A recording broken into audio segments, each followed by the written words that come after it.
तेबे दर्शक बंधु आईपीएल जगत आसला एक बड़ खबर।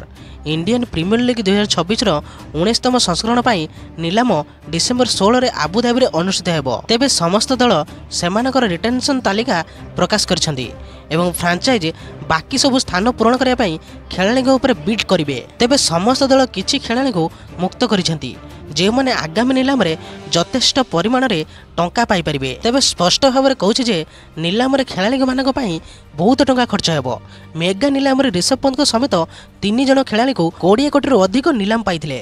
एथर मध्ये केते जण खेलाड़ी नीलाम रे रही पारंती जहा एक नीलाम युद्ध सृष्टि करिवार संभावना सृष्टि करथाय। तेबे खेलाड़ी मानक मध्ये प्रथम स्थान रे अछंती आंद्रे रसेल। सीए तांको कैरियर रे 2651 रन एवं 123 विकेट संग्रह करिसेंती। कोलकाता नाइट राइडर्स पई 12 सीजन खेलिता रसेल को एथर केकेआर फ्रांचाइज द्वारा मुक्त कराइछि। रसेल जणे भल फिल्डर, दल को प्रायतः विकेट योगदान देउछंती एवं तांकर बड़ शॉट मारिबार क्षमता सारा विश्व रे जणाशुना। तेबे नीलाम रे रसेल का परि जणे महान खेलाड़ी को शामिल करबा अर्थ हेउछि नीलाम युद्ध प्राय निश्चित। सेही परि ऑस्ट्रेलिया ऑलराउंडर कैमरन ग्रीन एक दावेदार होई पारंती बोली अनुमान कराउछि। पूर्वतन भारतीय क्रिकेटर आकाश चोप्रा भविष्यवाणी करिसेंती जे नीलाम रे ग्रीन को चाहिदा अधिक होई पारे।